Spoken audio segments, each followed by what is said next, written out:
make videos of you speaking every single day, and the more you do it, that quantity will lead to quality, and the momentum will build so that you're building an audience.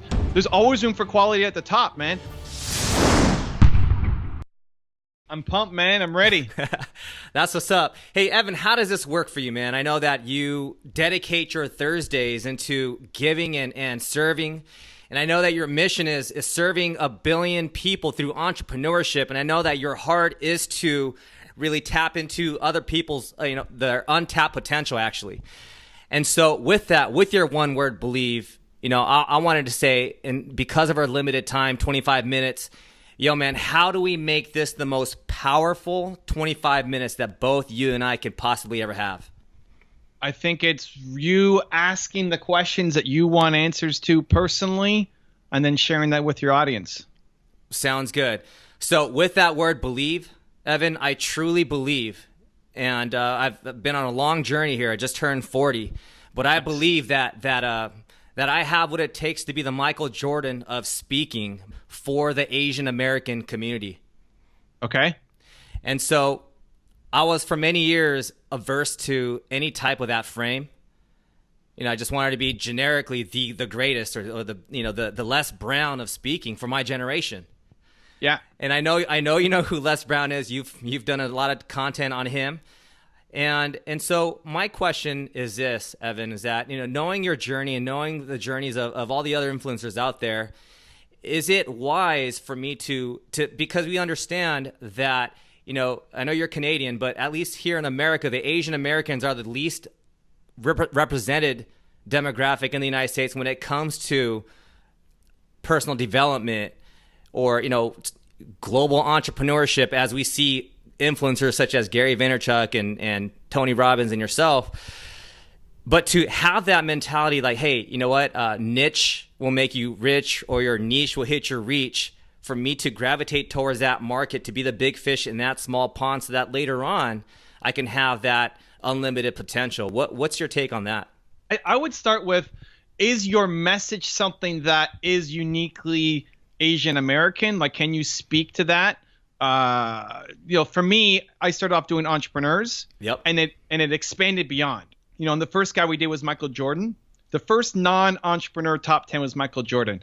And now he's an entrepreneur, he's a billionaire, but he's not known as being an entrepreneur, right? He's a basketball guy. Yep. And the advice that I found in some of his videos were still applicable to entrepreneurs. If you talk about teamwork and motivation and working hard and all that, I'm not going to do a video about him dunking or how to shoot a free throw or that kind of stuff, but it was still relevant. So for you, I'd be looking at, is your message something that is uniquely Asian American? And then if yes, and you can build on that and expand, I'd be looking, does your purpose come from your pain? Like, did you struggle a lot being Asian American growing up? Did you face racism, segregate, like whatever it was? Is it because that you were Asian that you felt you were set back and you had to overcome that and bust through? If yes, then it's great. Then the niche is something that you can. It's not just a strategy, but it's a legit, like, comes from your heart. If it's just a tactic, then it's likely not going to work. And so, like, the strategy can work. It's just really underlying what's underneath. Honestly, if I'm you, though, yeah, I'm focusing more on just making content. Like, you want to be the Les Brown of speaking, even for our generation. Yeah, I need you making more videos. Like, I'm on your IG page. I don't see any IG stories of you speaking. Mm-hmm. I don't see that many videos. I don't see a YouTube channel for you. Like, daily content. I want a daily YouTube video up. I want 3 to 5 daily stories. I want a daily IG video up. All of this stuff doesn't have to take a lot of time. It's if you're good at what you do, because they're not going to subscribe to you because you're the best editor. Right. Like, you don't need to worry about the editing. If you're actually good at the speaking part, then get up and speak. Like, make videos of you speaking every single day, and the more you do it, that quantity will lead to quality, and the momentum will build so that you're building an audience, whether it's Asian American or something else. You're fortunate in that this is your skill. You don't need anybody else. Yeah. You've got a phone. Yeah. Record. Like, I want a new video every single day. on YouTube, on Instagram, and I want you doing micro videos on stories behind the scenes. Not so much like you could show your life, like, hey, I'm eating this, and hey, I'm working out here, and whatever. But like truth, hit me with truth multiple times a day. If you've got the skill, then it's just a matter of putting it out there.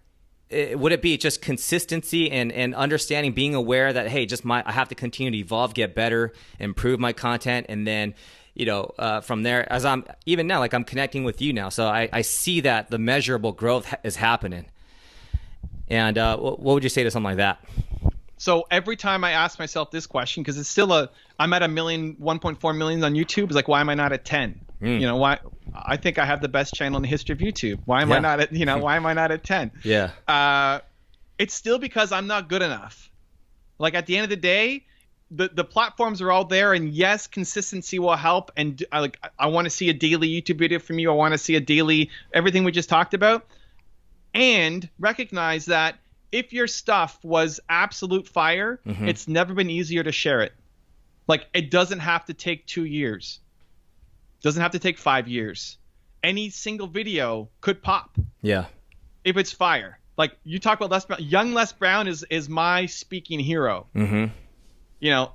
Les Brown now is like this jovial grandfather, happy, he's still great. But young Les Brown is just pure fire. I love that guy. Yeah. So, how many times has a Les Brown video popped online, like on YouTube? How many of those motivational videos use Les Brown as the speaker, where they may not even know who Les Brown is? They just you hear one speech, that Les Brown speech of him in the stadium. Yeah.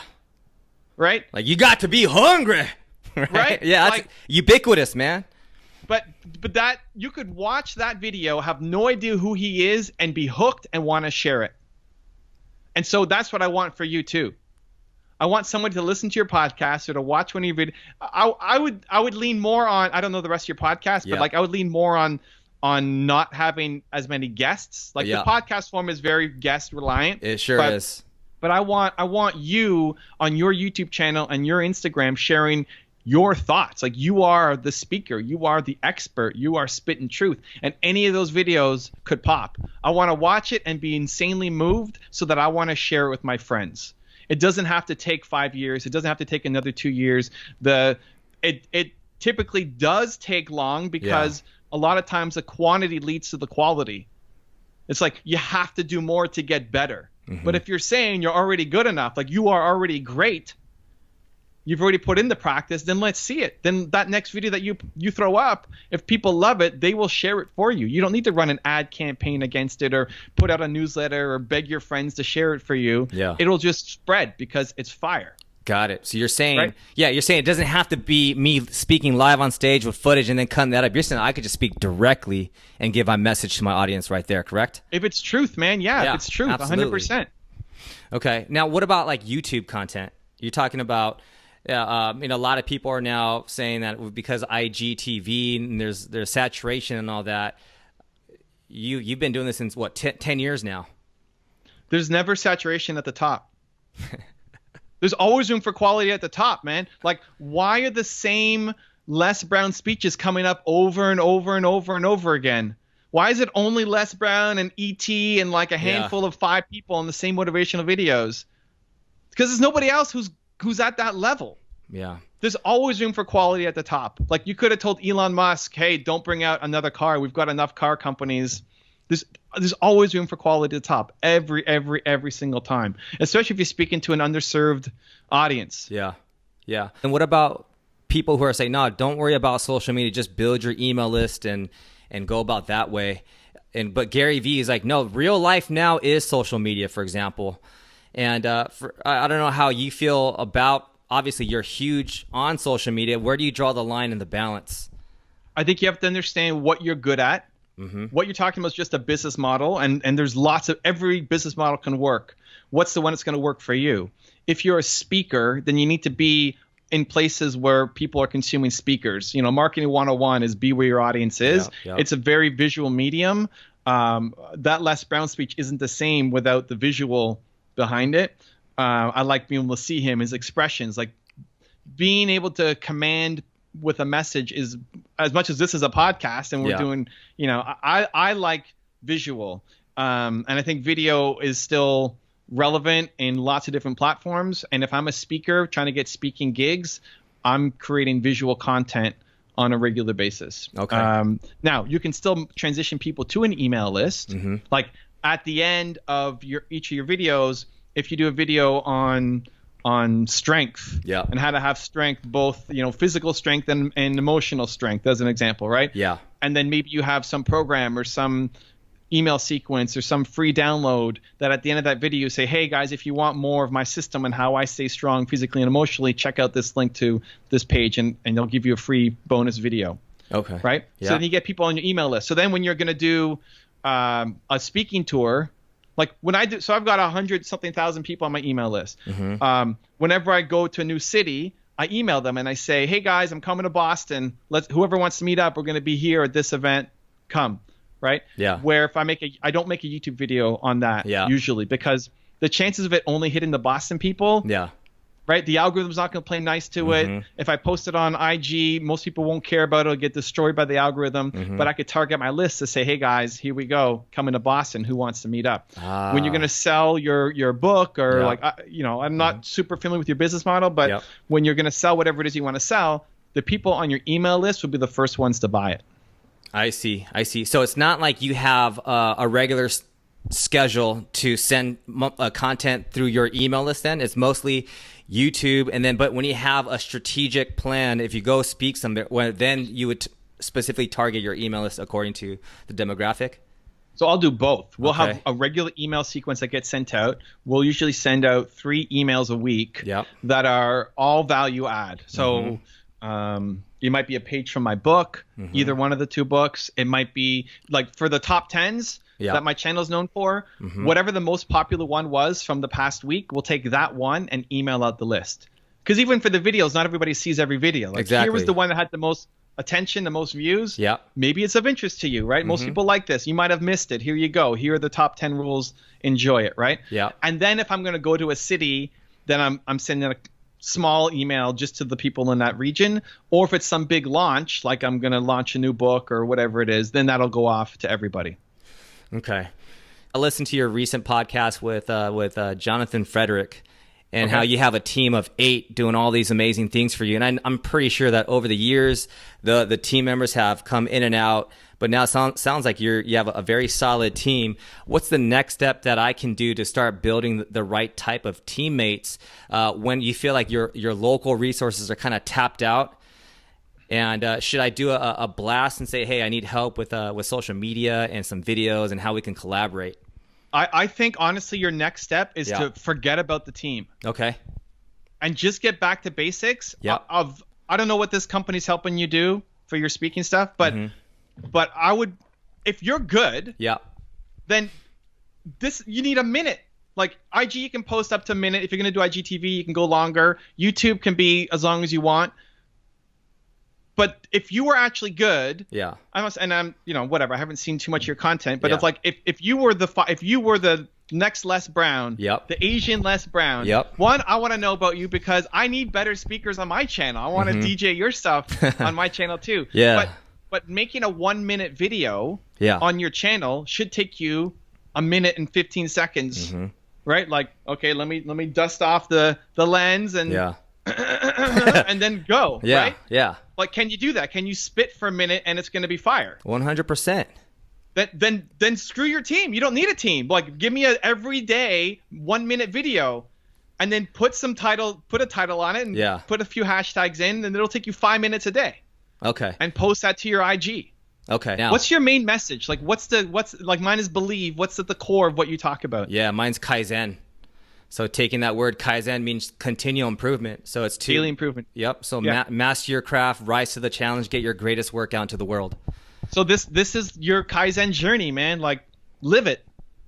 Here I am. I'm going to Kaizen my YouTube now. I'm going to Kaizen my Instagram now. My team is gone. I'm going to do it myself. Like, Kaizen isn't, well, I don't have a team, so I'm not going to post now, right? Like, yeah. And that's what happened. That's what happened, Evan, is that I taking your word belief, like I stopped for a while, right? And I'm like, oh man, okay. So the way I look at it is, wow, my team didn't believe in this. I started falling into that downward spiral. Wow, like this isn't powerful enough, huh? I see. And so now I fell into a little bit of a pit. And just now I'm coming back out of it and saying, no, I can do this. I believe. I still believe. And what would you say? Obviously, I'm still going to be going through the next growth stage where I'm still going to be posting stuff and not going to see that tremendous amount of growth. How do I then train myself each day to believe even more? So I think you need to create your rituals and habits and environment that just overfloods your system with that self-belief, or like believe is my one word. So like what if it's belief for you or something else, Kaizen, whatever, then you are such a Kaizen machine that in your entire environment routine that you're taking in so much vitamin C that somebody sneezes on you, you're not going to get sick. Like your team, if any of my team left me, I'm great. Like it sucks, but also it doesn't matter. If I secretly sometimes hope my entire channel goes to zero. No like, kidding. Yeah, man. This is why. Tell me about that, man. Yeah. Yo, I love it. No, I like the grind and like the build up. Yeah. Is the game. I love it. The IG for me is new. Okay. Right, I've got 1.4 million on YouTube, and now we're at like 16,000 on Instagram. And whatever, that may be a lot for a lot of people, but in comparison, it's nothing. For sure. And a couple months ago, I had, I don't know, 8,000 subscribers or whatever. It was nothing.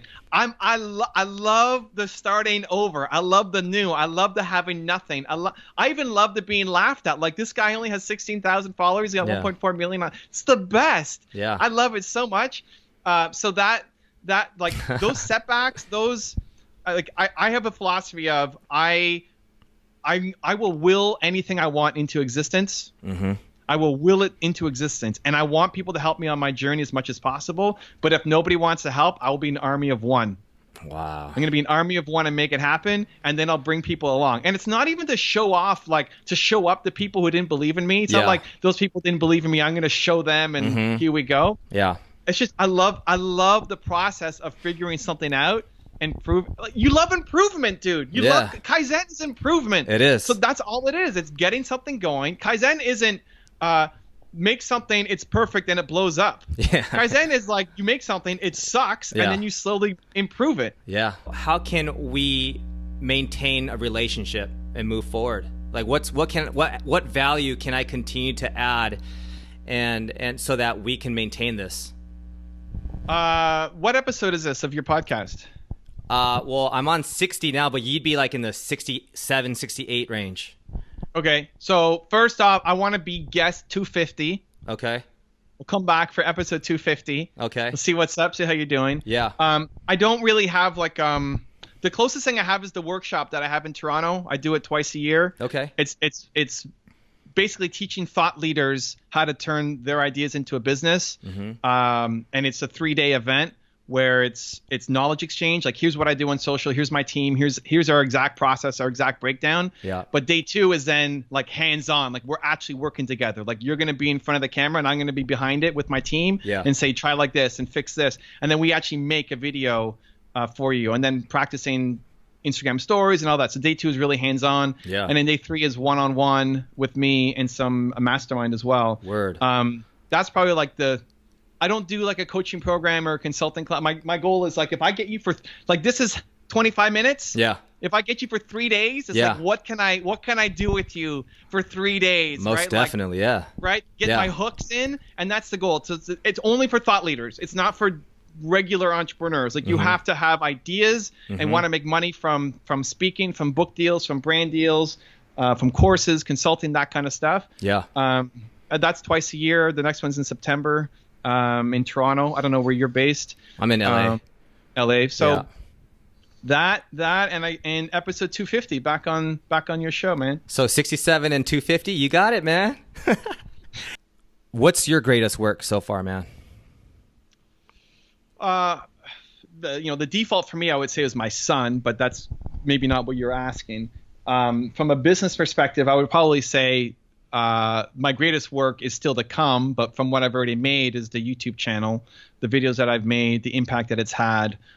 One of the things that really bothers me and I'm terrified of is the old musicians that rely on their back catalog.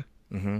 The Stones, who are like legendary musicians, but still playing the songs they made in the 60s, in the 70s. Like, I don't want that to be me. I want to like piss on my back catalog. Like, what I've done sucks so compared to what I'm making, right? Like, the next thing is always going to be the best thing, and not just resting on what has happened and how successful I've been. So in life, I think my son, but apart from that, in business, I'd say the YouTube channel, but it still is nothing compared to what's coming. Kaizen, dude. Kaizen, most definitely, brother. But that's my question: was what is your greatest work? Is what your end result is? I want to know what that is.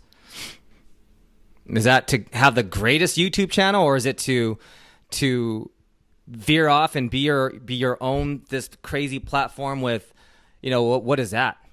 Oh, okay. So here's the thing. My mission. I want to solve the world's biggest problem. Untapped human potential. I think everybody can be Michael Jordan. That's something, but most people aren't even close. Mm-hmm. That is a problem that will never be solved. Mm-hmm. That's going to the ocean and emptying it with a spoon every day, right? So I wake up every day and I empty out a little bit more into my bucket, but I'm never going to empty the ocean. It's never going to happen. Apart from that, I only know what I'm doing right now. Like, everything I do is geared towards that. Coming on your show is helping me achieve that. Most definitely. Yes. I think I don't have a 5-year plan. I think if you have a 5-year plan, you're thinking small. I think to know what you can be in 5 years now is super limiting. You're going to take so many twists and turns and evolutions that if your 5-year goal was to have 1 million subscribers on YouTube, you just put yourself in a box. And I think that's you could still get there, but it's nothing compared to what you could have done if you didn't box yourself in. So that's all. I've got the lifetime forever, and then I've got what I'm doing like in the next couple months. So whether I become a platform, I don't know. Whether I keep doing YouTube, I don't know. Whether I start a podcast, I don't know. And that's awesome. Like, I'll figure it out. Kaizen all the way, man. That's what's up, man. I really feel like this homieship together. So I'm going to speak into existence that, I can hopefully one day add to your 1 billion of inspiring people to live up to their unprecedented potential. And hopefully we could share a stage one day together, my brother. So I really, truly am grateful for this opportunity, man. I feel like I've made the most of right here, right now, right this second, because that's all we're guaranteed. And so I want to pour into you, my brother, that you are the greatest father and husband that you could possibly be. And our paths will definitely, most definitely cross again. Looking forward to it, man. Thanks for the love. If you have a podcast or interview show and want me to be a guest on it, I have 2 options for you. There's a link right there next to me. Go click it, and I look forward to being a guest on your show.